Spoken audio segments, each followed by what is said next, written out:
Nandyan pala kayo, guys. Hi, guys! So, for today's video, we are going to identify the tools and materials that use in our carpentry. So, are you ready? Let's go!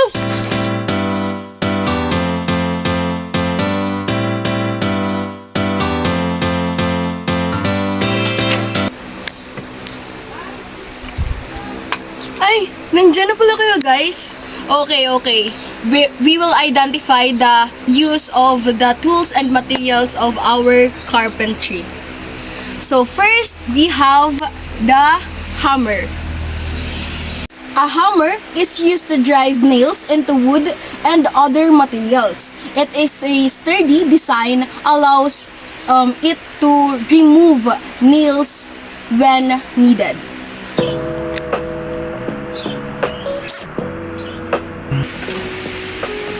So next, we have crosscut saw. The crosscut saw is a design to cut wood across the grain. It produces smooth edges that make boards easier to join.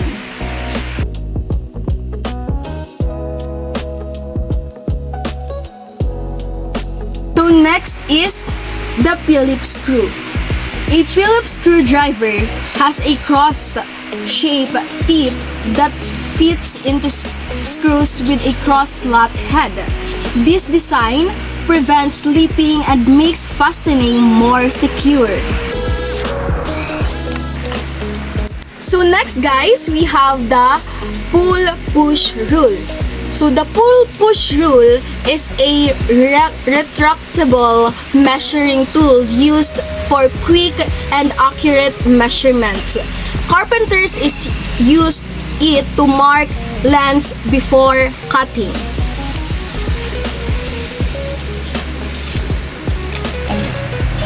So next is we have the tri-square. The tri-square is used to check and mark right angles on wood. It ensures that joints and cuts are precise and aligned. So let's come now to our materials in carpentry. So first we have wood screw. Wood screw are threaded fasteners designed to grip wood securely. They are commonly used in furniture making and wooden structures because they provide strong joints.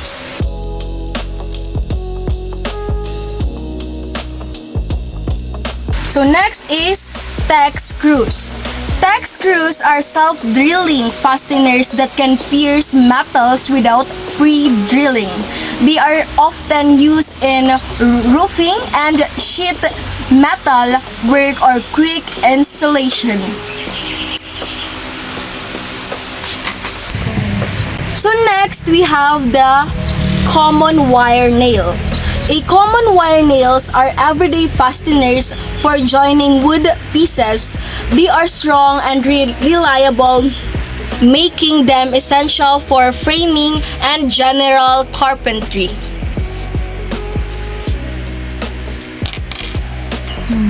So next, we have the concrete nail. Concrete nails are hardened to penetrate masonry and concrete. They resist bending, are ideal for attacking wood to solid surfaces. Hi! So next, the doorknob. A doorknob is a round handle attached to a door.